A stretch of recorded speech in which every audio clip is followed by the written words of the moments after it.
तो प्रिय छात्रों, कैसे हैं आप लोग। आई होप कि आप लोग अच्छे होंगे। तो बिहार बोर्ड के द्वारा जारी मॉडल पेपर में आज हम लोग देखेंगे संस्कृत का सॉल्यूशन। आज हम लोग संस्कृत का एकदम तरह से VVI सारे क्वेश्चन को यहाँ पे बताते चलेंगे। और मैं बता दूं कि इस मॉडल पेपर से बिहार बोर्ड के जो फाइनल एग्जाम लिया जाएगा आप लोग को फरवरी महीना में, यानी 17 से जो स्टार्ट होने वाला है उस एग्जाम में इससे काफ़ी क्वेश्चन रहने वाला है। जैसे कि आप लोग पीछे साल के मॉडल पेपर से अगर मिलाकर देखेंगे तो आपको पता चलेगा कि काफ़ी क्वेश्चन मॉडल पेपर से बिहार बोर्ड ने पूछा था और इस बार भी आप लोग के एग्जाम में पूछा जाएगा। सो आप लोग इस वीडियो को एंड तक देख लीजिए और सारे क्वेश्चन में बिल्कुल 100% एक भी क्वेश्चन आपको यहाँ से गलत नहीं मिलेगा। सारे के सारे क्वेश्चन पूरी तरह से प्रयास है कि आपको सही बिल्कुल तरह से NCERT के माध्यम से आपको बिल्कुल सही जानकारी मिल जाए। तो प्रिय छात्रों, मैं बात कर लेता हूँ सबसे पहला क्वेश्चन का। तो पहला क्वेश्चन आपका कहा जा रहा है कि विदाधिगम्य में किन वर्णों का संधि हुई है। तो किन वर्णों का संधि हुई है, तो आपका फर्स्ट का आंसर जो है 100% सही आपका हो जाएगा ऑप्शन ए, आ प्लस अ का हुआ है। विदा मतलब आ होता है, धिगम्य अ आता है, तो आ प्लस अ हो जाएगा। चलिए, आई होप आप लोग समझ गए होंगे, बड़ी आसान क्वेश्चन था। साथ ही आपका 2 नंबर सवाल यहाँ पे कहा जा रहा है किसमें वर्णों के मेल से विकार होता है। किसमें वर्णों के मेल से विकार होता है। क्वेश्चन ध्यान से सुनिएगा और समझने का प्रयास कीजिएगा। तो 2 का आंसर आपका हो जाएगा संधि में। Right answer option number B जो है बिल्कुल सही है। आपका 3 नंबर सवाल है। मैं बता दूं कि आपके संस्कृत बुक से सारे क्वेश्चन का मैं आंसर बता रहा हूं जिससे कि आपको क्वेश्चन गलत ना हो। 3 नंबर है संस्कृत लेखिका का विग्रह क्या होगा। तो 3 का आंसर आपका होता है सी, संस्कृत से लेखिका। प्रिय छात्रों, मैं बता दूं कि आप लोग इस मॉडल पेपर की जानकारी ले चुके होंगे, यानी ये पढ़ भी चुके होंगे, लेकिन मैं बता दूं कि आज मैं इस क्लास में आपको बताऊंगा वो क्वेश्चन बताऊंगा जो इस बार के लिए बहुत ज़्यादा इंपॉर्टेंट है। 4 नंबर सवाल है वैदिक चौतत्व युग्म का समस्त पद क्या होगा। इसका समस्त पद क्या होगा वैदिक चौतत्व युग्म। तो 4 का आंसर जो होगा यहाँ पर बिल्कुल सा सही आंसर 100% सही होगा वैदिक युग्म। राइट आंसर ऑप्शन नंबर यहाँ पे डी हो जाता है जो कि एकदम तरह से सही है। और ये क्वेश्चन जो था ऊपर में आपका VVI सवाल था बोर्ड एग्जाम के लिए, जो कि फाइनल एग्जाम आप लोग को लिया जाएगा उसके लिए। संस्कृत में कितने कारक है, एकदम तरह से VVI सवाल है कि संस्कृत में कितने कारक है। तो 5 का आंसर होगा 6 कारक है, जबकि हिंदी में आपको 8 कारक होते हैं। चलिए हम लोग आगे बढ़ लेते हैं। यहाँ पे आपका अगला सवाल है, यहाँ पे आपका 6 नंबर सवाल आ रहा है कि सप्तमी विभक्ति के अर्थ में किस कारक का प्रयोग किया गया है। सप्तमी विभक्ति जो होता है उसमें हम लोग किस कारक का प्रयोग करते हैं। तो 6 का आंसर आपका होगा बी, अधिकरण। राइट आंसर ऑप्शन नंबर यहाँ पर बी हो जाएगा। वैसे आपको हिंदी यानी संस्कृत में भी यहाँ पे 8 माना जाता है, लेकिन वास्तव में 6 होता है। 2 का यूज हम लोग हिंदी के अर्थ में लाने के लिए करते हैं। तो आप समझ रहे होंगे या फिर हम क्लास दिए होंगे तो उससे आप समझ सकते हो। चलिए 7 नंबर सवाल है दुर्योधन में उपसर्ग क्या है।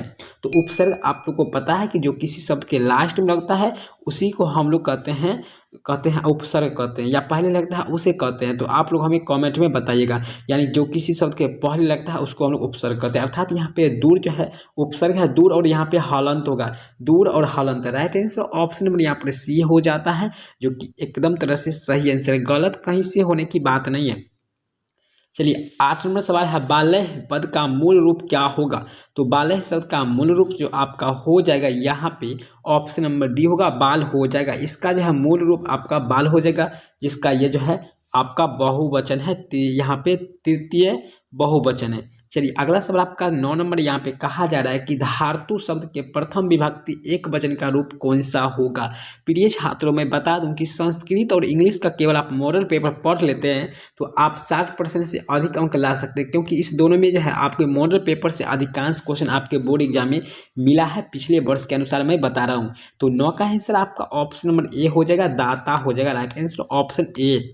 चलिए 10 नंबर सवाल है आपका कि चर किस लकार का रूप है। तो 100% इस क्वेश्चन को लिख लीजिए कि ये क्वेश्चन आपके बोर्ड एग्जाम के लिए इंपॉर्टेंट है, यानी VVI सवाल है। तो चर किस लकार का रूप है। तो 10 का आंसर यहाँ पे हो जाएगा ऑप्शन बी, ये लोट लकार का है। राइट आंसर ऑप्शन नंबर यहाँ पर बी हो जाता है। 11 नंबर सवाल आपका बोला जा रहा है कि दृश्यति किस धातु का रूप है। दृश्यति किस धातु का रूप है। तो एकदम तरह से लिख लीजिए, छाप डालिए। ये सारे क्वेश्चन 100% आपके बोर्ड एग्जाम के लिए एकदम टफ का मुकाबला है, पूछा जाएगा। जाएगा। तो 11 का आंसर होगा दृश्य का। एकदम तरह से बचपन से पढ़ते आते हैं, दृश्य का जो है यहाँ पे मूल रूप होगा, यानी इसका जो है मूल रूप आपका दृश्य हो जाएगा। चलिए आपका 12 नंबर सवाल यहाँ पे पूछा जा रहा है कि कंपमानम पद में कौन सा प्रत्यय है। कंपमानम में कौन सा प्रत्यय है। तो 12 का आंसर आपका क्या हो जाएगा, तो यहाँ पे हो जाएगा आपका सानच। Right answer option number A हो जाएगा, जो कि 100% सही है। आपको क्वेश्चन एक भी गलत यहाँ से नहीं बताया जाएगा। पूरी प्रयास है कि आपको हर सवाल एकदम तरह से एकदम सही आंसर के साथ दिया जाएगा। मैं आपको क्वेश्चन पर डिस्कस नहीं करूंगा क्योंकि टाइम काफ़ी वेस्ट हो जाता है। 13 है भू प्लस कत्वा से कौन सा अव्यय बनेगा। तो 13 का आंसर होगा बी, भूतवा बनेगा। चलिए कहीं से दिक्कत नहीं, घबराने की बात नहीं, मैं 100% बोल रहा हूँ कि आपको सही आंसर दे रहा हूँ। चलिए 14 है धार्मिकम में कौन सा तरित प्रत्यय है। तो धार्मिकम में कौन सा तरित प्रत्यय है। तो आपको प्रत्यय से एकदम तरह से ये क्वेश्चन भी आया है इस बार के लिए। अभी तक ऐसा क्वेश्चन नहीं पूछा गया था, इसलिए ये क्वेश्चन इस बार ज़्यादा इंपॉर्टेंट है। इसका होगा ठक प्रत्यय हो जाएगा। आपको याद रखिए बालक, नायिका, लेखिका ये सब में ठक प्रत्यय हो जाता है। चलिए 15 नंबर सवाल है अज का स्त्रीलिंग रूप क्या होगा। तो आपको पता होना चाहिए अज मतलब होता है बकरी, और इसका स्त्रीलिंग रूप क्या होता है, तो अजी होता है। 15 का यहाँ पे आपका नहीं, अजी नहीं होता है, अजा होता है। Right answer option number A हो जाएगा, जो कि 100% सही है यार, 100% सही है। आप लाइक कर दो, अगर अभी भी लाइक नहीं किए हो आप लोग आशा में हो गए। यथा नदा अस्यन माने समुद्रे डैश मंत्र किस उपनिषद से संकलित है। यानी ये पहला पार्ट से है, और हम स्पष्ट कर दिए थे कि पहला पार्ट से पूछा जाएगा ये किस मंत्र से लिया गया है। तो 16 का आंसर होगा ये सी है, मुंडको उपनिषद से है। राइट आंसर ऑप्शन सी हो जाता है। 17 नंबर सवाल पूछा जा रहा है अनिर्तम पद का पर्यायवाची निम्न में से कौन हो जाएगा।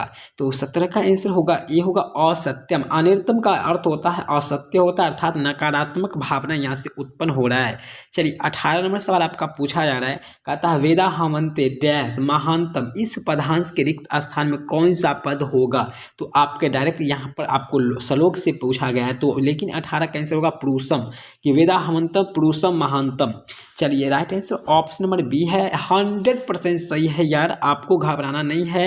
मैं जो बताऊंगा बिल्कुल सही बताऊंगा। आप इसको पढ़ के अगर जाते हैं बोर्ड एग्जाम में तो आप वहां से काफी क्वेश्चन करके आ सकते हो। सरस्वती कुल गृहम किसे कहा गया है, यानी सरस्वती का घर किसे कहा गया है। चलिए 19 का आंसर हो जाएगा ऑप्शन नंबर सी, पाटलिपुत्र यानी पटना को। Right answer option number C हो जाएगा, पाटलिपुत्र, जिसका वर्तमान में इसको हम लोग पटना नाम से जानते हैं। चलिए आपका अगला सवाल यहाँ पर 20 नंबर है, मध्यकाल में पाटलिपुत्र किस नाम से प्रसिद्ध थे। चलिए मध्यकाल में जो है पटना किस नाम से प्रसिद्ध थे। तो आपका यहाँ पर क्या हो जाएगा आंसर, तो 20 का आंसर हो जाएगा ऑप्शन ए, पटना के नाम से प्रसिद्ध हुआ। Right answer option number A हो जाएगा। 21 नंबर सवाल है पतन शब्द से बना पाटलिपुत्र का अन्य नाम कौन सा है। पतन शब्द से बना है पाटलिपुत्र का अन्य नाम जो है वो पटना पड़ चुका है। तो 21 का आंसर आपका ऑप्शन बी हो जाता है, पतन के ही नाम से पड़ा है, ऑप्शन बी।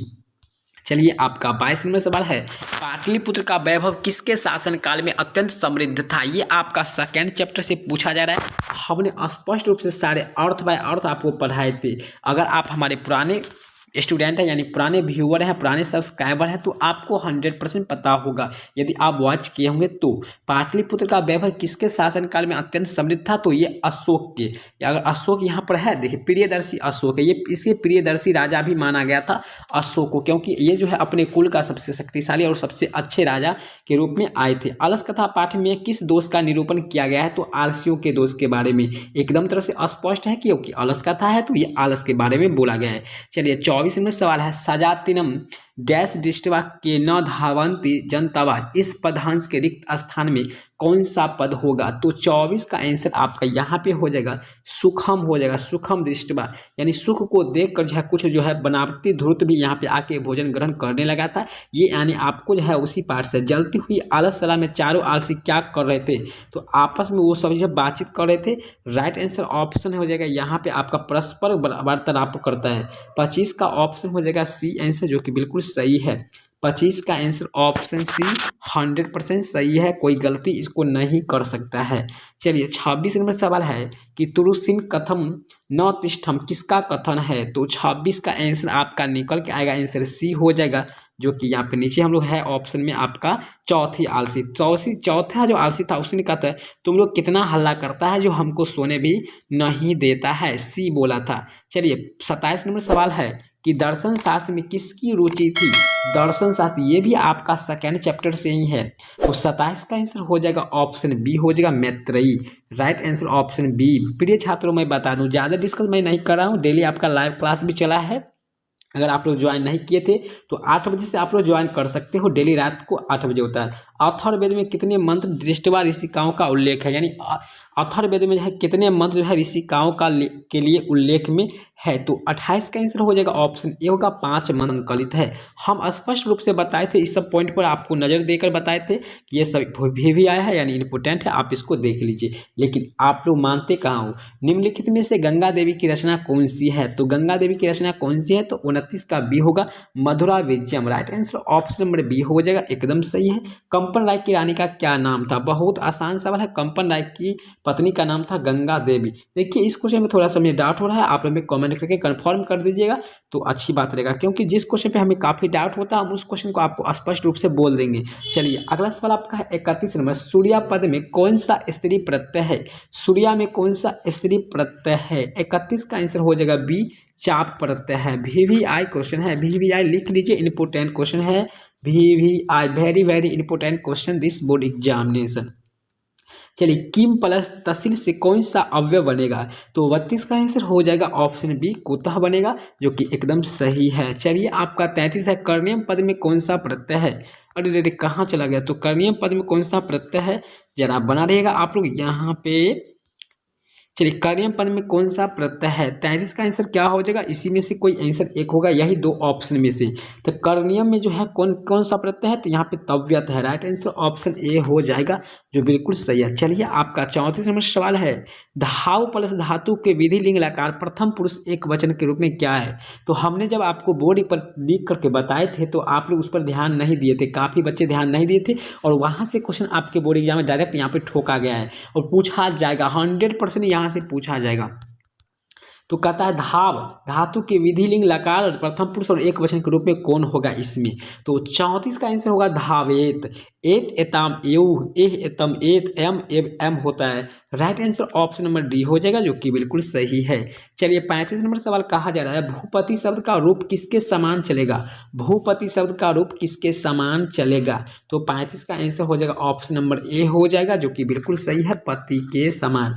36 नंबर है, किस पद में अधि उपसर्ग नहीं है, तो अधि उपसर्ग किसमें नहीं है, तो आप लोग को खोजना है 36 में ऑप्शन 7 में। तो आधार में जो है अध है, लेकिन अधि जो है नहीं है, बाकी सब में अधि ही हो जाएगा। अधि जिसमें भी आधा वो धौल दिख रहा है आप लोग को, वो सब में अधि उपसर्ग है, बाकी में यहाँ पर नहीं है, तो इसलिए ये हो जाएगा ऑप्शन डी। बहुत VVI क्वेश्चन यार, 36 नंबर रट जाओ रट जाओ रट जाओ, वैसे आपकी मर्जी। चलिए 27 नंबर सवाल आपका कहा जा रहा है, धिक अवयव के योग से कौन सा विभक्ति होती है, तो 37 का आंसर आपको मैं बता दूं कि ये हो जाएगा चतुर्थी विभक्ति। 35 है, काव्येषु कालिदास श्रेष्ठ, कवियों में कालिदास श्रेष्ठ है। वाक्य के कविषु पद में किस सूत्र से सप्तमी विभक्ति हुई है, ये इसमें एक सूत्र का यूज हुआ है, जिस सूत्र का नाम आपको क्या है, तो हम थोड़ा ऊपर कर लेते हैं जिससे आपका आंसर यहाँ पर आ जाएगा। तो आपको यहाँ पे ऑप्शन मिल जाएगा, यहाँ पर सी यथ सच निर्धारण। अरे 38 का आंसर हाँ सही है, यही हो जाएगा। राइट आंसर सी हो जाएगा। चलिए व्याकरण से सवाल पूछा गया था, हमने इस व्याकरण के बारे में बताए थे, किसी में अव्ययी भाव समास नहीं है। 39 का आंसर हो जाएगा B, Lambodar. Right answer option number B हो जाएगा, जो कि बिल्कुल सही है। किसी में विग्रह होता है, तो आपको बताना है इसमें से किसी में विग्रह होता है, तो 100% आप लोग आंसर आ जाएगा समास, जो कि बिल्कुल तरह से क्या है आपका सही भी है, यानी सही है। और संधि में क्या होता है, विच्छेद होता है, इस दोनों बात को याद रखिएगा। चलिए 41 नंबर सवाल आपका कहा जा रहा है, पाठ्य अस्मि कसी संधि का उदाहरण है। पाठ्य इस पाठ में किस संधि का उदाहरण है, यानी इसमें पाठ्य अस्मि जो पाठ ये लिखा गया है, ये शब्द में कौन सा संधि है, तो 41 का आंसर हो जाएगा कि पूर्व रूप से संधि है, ये राइट आंसर ऑप्शन बी। चलिए 42 नंबर सवाल है कि गति प्लस इति शब्द का संधि क्या होगा। गति प्लस इति का संधि क्या हो जाएगा, 42 का आंसर हो जाएगा ऑप्शन ए, गतिति हो जाएगा। राइट आंसर ऑप्शन ए, क्योंकि ये सब तो ऑप्शन लग ही नहीं रहा कि होगा। चलिए 43वां सवाल आपका कहता है निम्न में चैती का सही संधि विच्छेद क्या होगा। चैती का VVI क्वेश्चन यार रट जाओ, बहुत इंपॉर्टेंट है ये सब, बोर्ड एग्जाम के लिए एकदम धमाल क्वेश्चन है। तो 43 का ए हो जाएगा जो कि बिल्कुल सही है, 4 + इति चैती हो जाएगा। राइट आंसर ऑप्शन ए। चलिए आपका 44वां सवाल पूछा जा रहा है किस संधि में विसर्ग में विकार परिवर्तन होता है।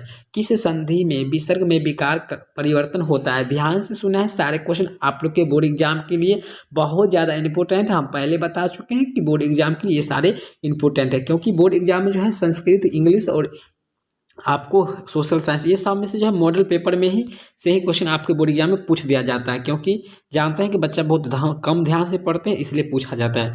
चलिए आपका यहाँ पर सवाल आ चुका है 45वां सवाल कहता है किस समास में उभय पद प्रधान होते हैं। तो दोस्तों उभय पद के मतलब होता है कि दोनों पद प्रधान होते हैं, तो दोनों जो होता है वो होता है द्वंद्व समास होता है। तो 45 का आंसर सी हो जाएगा, क्योंकि 100% सही है, कोई भी गलत इसको करने का प्रयास भी नहीं कर सकता है। 46 नंबर है करण कारक विधायक सूत्र निम्न में कौन सा है। करण कारक, तो 46 का आंसर हो जाएगा ऑप्शन ए साधकतम करणम।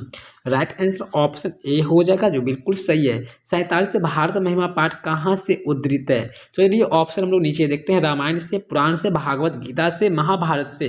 तो यहाँ पे क्वेश्चन है कि भारत महिमा पाठ जो कि आपके बुक का एक पाठ है, एक चैप्टर है जिसको हमने पढ़ा चुके हैं, वह पाठ जो है कहाँ से लिया गया है। तो 47 का आंसर हो जाएगा ये जो है महाभारत के पुराण से लिया गया है, जो कि बिल्कुल सही आंसर है, बी ऑप्शन हो जाएगा जो कि बिल्कुल सही है। 48 नंबर है अपगा। अपग्गा का अर्थ क्या होता है। अपंग रहता तो समझ जाते, लेकिन अपग्गा का अर्थ क्या होता है। बहुत ही खतरनाक सवाल है आपका, और 48 का आप खतरनाक तरह से जवाब दे सकते हैं कि ये नदी हो जाएगा, बिल्कुल आसान तरीका से कह सकते हैं। चलिए 49 नंबर है आपका सेकेंड हिंदी से क्वेश्चन पूछा गया है कि धर्म जाति प्रभेदम यह डैश बहंतम बस अंतरिक्त स्थान को उचित पद से भरिए। तो आपका आंसर क्या हो जाएगा 49 का। तो 49 का आंसर हो जाएगा सी एकात भावम। यहाँ पे राइट आंसर ऑप्शन सी हो जाएगा, ये सेकेंड हिंदी से है। चलिए मैं डिस्कस नहीं कर रहा हूँ, सबका हिंदी नहीं बात कर रहा हूँ। केशांत संस्कार किस संस्कार के अंतर्गत आता है। एक संस्कार होता है बच्चे में, 16 संस्कार होता है पूरी तरह से जीवन में, और यहाँ पे केशांत संस्कार जो है कब होता है। तो 50 का आंसर आप लोग का होगा सी शैक्षणिक संस्कार है, पढ़ाई लिखाई के समय में होता है। आई होप आप 50 तक में कुछ ना कुछ समझ आ गया होगा आप लोग को। अगर आप लोग आगे भी देखना चाहते हैं तो मैं यहाँ पे 60 तक बता देता हूँ। शिष्य वेदारंभ कहाँ करते हैं। शिष्य विद्यार्थी जो है अपनी परीक्षा यानी पढ़ाई को कहाँ पे आरंभ करते हैं, वेद आरंभ यानी पढ़ाई लिखाई को। तो 51 का आंसर हो जाएगा ऑप्शन ए गुरु गृह यानी गुरु के घर पर यानी शिक्षक के घर पे वो पढ़ाई करते हैं। चलिए 52 नंबर है किस संस्कार का मुख्य कर्म गौदान है। यानी किस जो है संस्कार का मुख्य काम जो है कर्म जो है गौदान है, यानी गाय को दान करना है। 52 नंबर का आंसर होगा केशांत संस्कार। Right answer option number B. चलिए आपका 53 नंबर सवाल है यहाँ पे किस संस्कार के अंतर्गत जात क्रम संस्कार किया जाता है। तो जात क्रम जो होता है आपका यहाँ पे होता है 53 का आंसर हो जाएगा आपका जन्म पूर्व, यानी हाँ जन्म पूर्व जो होता है उसका जात क्रम का संस्कार कर दिया जाता है। चलिए कौन अविश्वासी पर विश्वास करता है। तो मूढ़ यानी मूर्ख लोग जो होता है वो अविश्वास पर विश्वास करते हैं, अर्थात यहाँ पे मूर्ख हो जाएगा सी।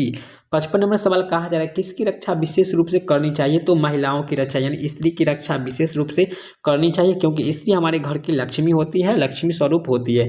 चलिए 56 नंबर है शिक्षिका में कौन सा स्त्री प्रत्यय। तो शिक्षिका में आपका टाप प्रत्यय हो जाएगा, चाहे नायिका हो, इस सभी में जो है आपका टाप प्रत्यय हो जाएगा। Right answer option D. शिक्षिका, नायिका, लेखिका ये सब में हो जाएगा आपका टाप प्रत्यय। दीर्घ प्लस तरफ में से कौन सा पद बनेगा। ऊपर वाला एकदम तरह से VVI सवाल था, आप लोग को बताना भूल गए, 100% इंपोर्टेंट क्वेश्चन था। दीर्घ प्लस तरफ से कौन सा पद बना। तो 57 का आंसर हो जाएगा आपका सी दीर्घ तब बना है। राइट आंसर सी। 58 नंबर है बालानम गति जननी प्रश्न निर्माण हेतु रेखाकृत पद के स्थान पर उपयुक्त यहाँ पर कहता उपयुक्त पद कौन सा है। उपयुक्त पद कौन सा है, बहुत आसान सवाल है, और इसका आंसर आप आसान से केशाम शब्द है। राइट आंसर ऑप्शन नंबर यहाँ पर ए हो जाएगा। चलिए 59 नंबर वृथा अवयव का अर्थ क्या हो जाएगा। वृथा अवयव का अर्थ क्या हो जाएगा, बहुत डेंजर सवाल लग रहा है, लेकिन आपका आंसर यहाँ पे हो जाएगा 59 का बी हो जाएगा, बेकार हो जाएगा। वृथा मतलब होता है बेकार है, बेकार है व्यर्थ में है, जिसको हम लोग कहते हैं व्यर्थ वही हो बेकार। चलिए 60 है और हम इस क्लास का आपको लास्ट सवाल दे रहे हैं, बाकी हम अगले वीडियो में देखेंगे पार्ट 2 में।